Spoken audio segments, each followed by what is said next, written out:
So I think Argatoria is a super cool game and there's very little content out there for it, so I'm going to do some more. So now we're going to look at how movement works. So Argatoria is a rank and file game.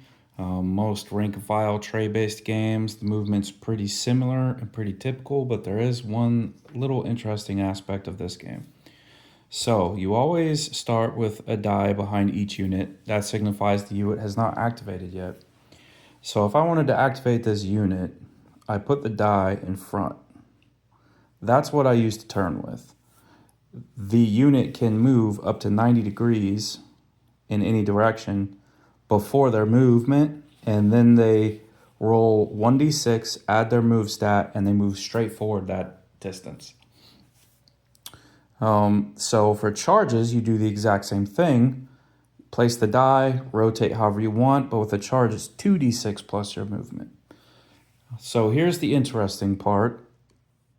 When you're straight on, you just charge straight in like this. This is fairly typical, as you see in any rank and file game.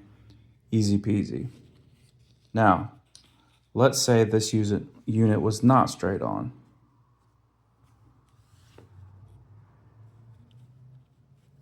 So, I've turned, and now I'm going to move straight forward. Now, whoever's corner is touching is the person who decides how the door closes. In this instance, the defending unit could either choose to close the door this way, or they could choose the attacker to close the door this way.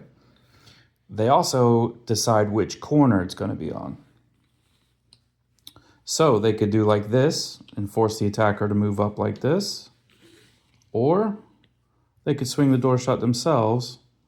Now that's a subtle difference, but you're dictating movement on the battlefield, and it's really important. So let's check out this scenario where I'm the one with my corner touching. So I'm going to place the die, I'm going to rotate a little bit, and then I'm going to move straight forward.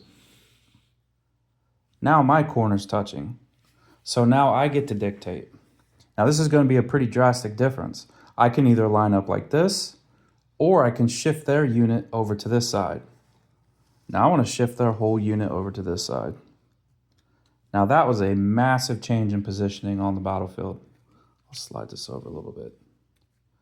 There is very little ranged attacks in this game. It is all about movement and positioning and combat shenanigans, and I like it a lot.